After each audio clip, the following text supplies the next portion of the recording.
SmallHD is one of the most influential companies in the world of cinema. Their monitors have been used on movies like Joker, Spider-Man No Way Home, Top Gun Maverick, Wakanda Forever, Mission Impossible Dead Reckoning, Barbie, Ferrari, Oppenheimer, The Rise of Skywalker, Fall Guy.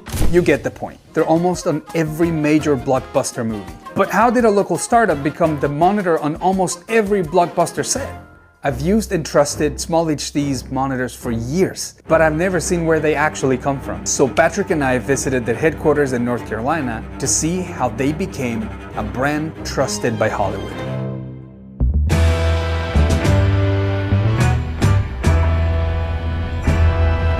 First, let's start at the beginning. You've probably heard of the Doritos Super Bowl commercial competition. Doritos crashed the Super Bowl contest. Back in 2006, Wes Phillips noticed an ad for the so-called Doritos contest. Yeah, the Doritos contest is something that's a pretty big part of SmallHD's history. They went on to win 2 Super Bowl Dorito contests. The second time around, the winnings that year were big. Which is absolutely crazy to think about. You have to have the idea. We probably had 60 or 70 ideas. Well, you guys are $600,000 richer. We're just... What? Holy crap, 6 figures? Like I didn't even know what to say. You can watch this video right here if you want a detailed breakdown on how everything went down. There's a lot of lore about this, so go check them out.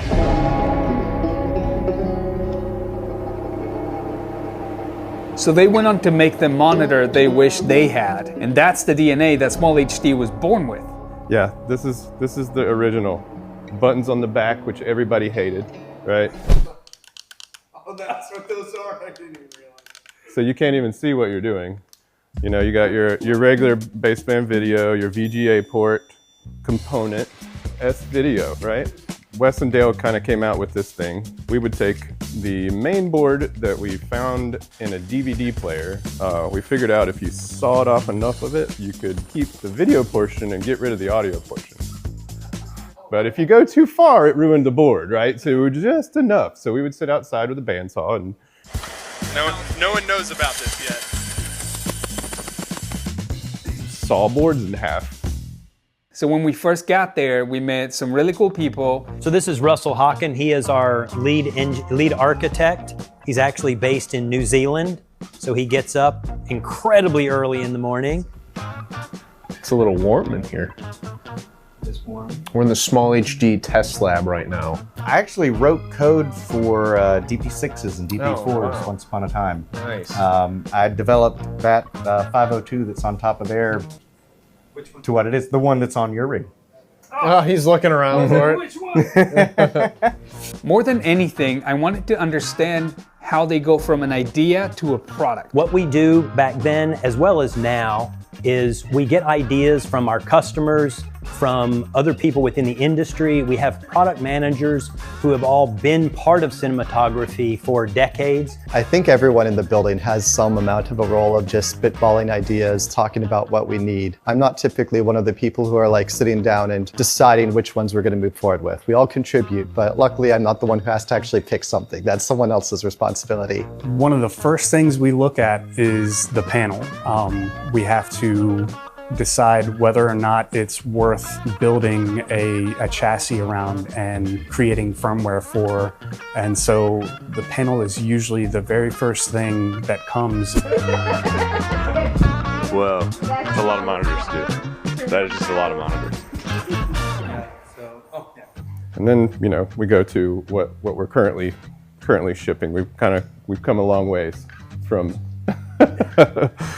from one to the other. I think specifically with the Ultra 10, we had to make sure that the end product was going to be as good as we hoped it was going to be. It goes a long way into making sure that we release good quality products and not just a lot of products.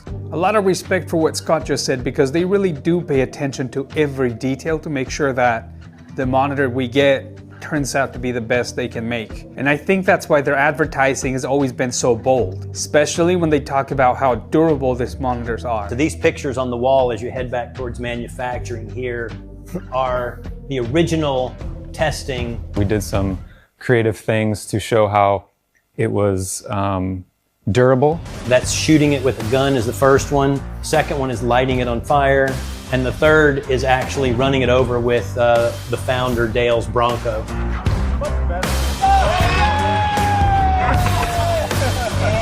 Get some pictures now. Oh my God.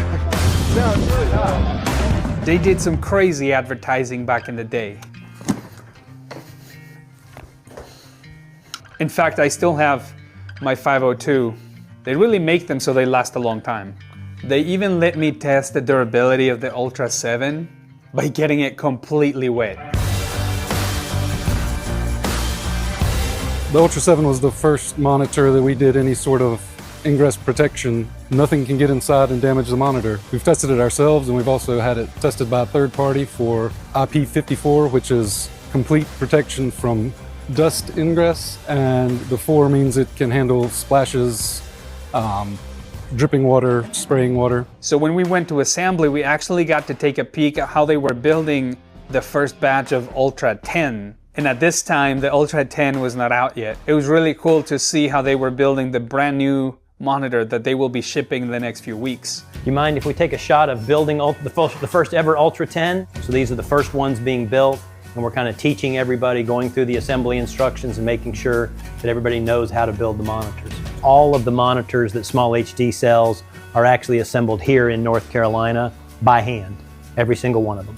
Cine 24, Ultra 7, Indy 7, Indy 5. So individually, we train them on those processes so for them to understand how to build them to the standard, more especially SmallHD standard. So after assembly, the next step is quality control, which is super important. Obviously, quality control is an important part of manufacturing, and our goal is to, consistently deliver the highest quality products to our customers. Hey, how you doing? So yeah, here at SmallHD, my process is after assembly, the assembled product unit comes to me, where it goes through an initial QC phase where we run through roughly about 18 steps of QC, ranging from button checking, SD card checking, sorry, I'm moving around, and speaker checking. Basically everything that the monitor does, we want to check that, and we want to check and make sure that nothing happened during assembly to cause any issues. So the initial check is just a once over check for QC to make sure that everything looks good and acts good. And I think it's so interesting to see how important their process is for them and how they make sure that we are really getting the best of the best. From the DP perspective, it was really eye-opening that it's not a rush process, that they really take their time, they research everything, they make it thinking of the DP or the first AC or directors. And then after that, everything is brought over to a rack where it sits and goes on burn-in. This is actually a small monitor burn-in. Same process, except the slight difference is that with small monitors, calibration happens if they fail what we've created as a population LUT. Basically a LUT that we use as a master that can cover every unit. And then if it passes, we're good, and we determine that through data. But if it fails, then each individual unit gets calibrated, and then we make it right, and then it gets sent out.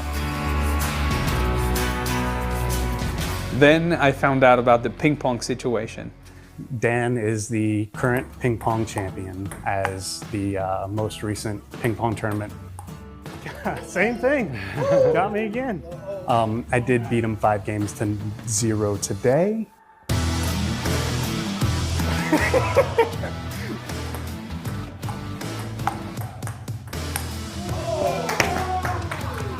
don't know if that, it doesn't get me the trophy back, but it makes a statement. Yeah, ping pong has always been a part of SmallHD since I first started. We've always had a ping pong table, and just anyone, instead of taking a 5-10 minute break to just walk around or go sit in the break room, you grab a buddy and say, hey, we want to get a couple games of ping pong in. And so it's just always been a part of our DNA here.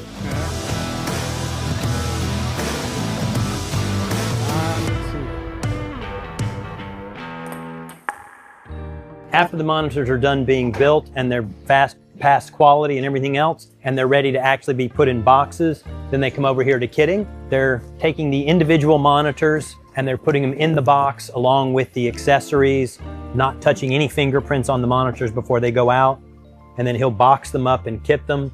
Of all time, which one is the most popular monitor? That's a good question. I think the 703 Bolt was one of the biggest hits, right? Because the 703 Bolt had the super bright screen, it was the right size, it had the buttons, and it had the wireless receiver. Yes. So that was one of the biggest hits. I think right now, I think our biggest seller is probably the Cine 7 or the Ultra 7.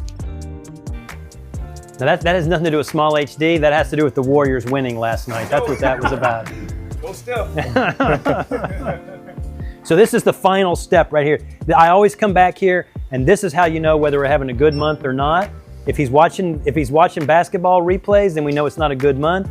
If he's packing up boxes, we know we got a good month going. So one of the most impressive facts I learned is that they source some of their panels from Samsung. It's always nice to I guess get a panel from a company like Samsung, because we've all heard of Samsung, and it's a privilege to take something of that caliber and use it in our monitors. And you know, it's not just some backwoods company that made a panel in their shed. It's Samsung, and we get to collaborate with them and ask them questions and really grow in our knowledge base from the things that they've already spent so long developing.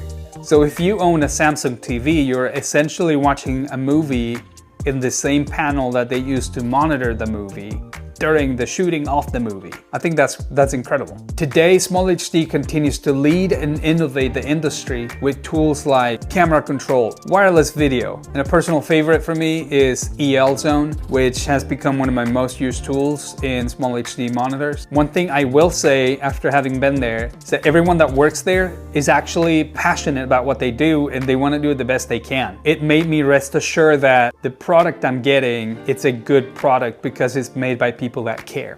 It's why it's become a staple for my equipment to always have a SmallHD monitor that I can trust, that I know I can use, that I can check exposure confidently. And if you guys don't know about EL Zone, I would really recommend you go check out my Instagram, where I make short form content. And I made a video about this tool that they created with Ed Lackman, which is legendary guy, cinematographer guy. Anyway, I hope you like this video. I hope you enjoyed the tour. Don't forget to subscribe, and I'll catch you in the next shoot.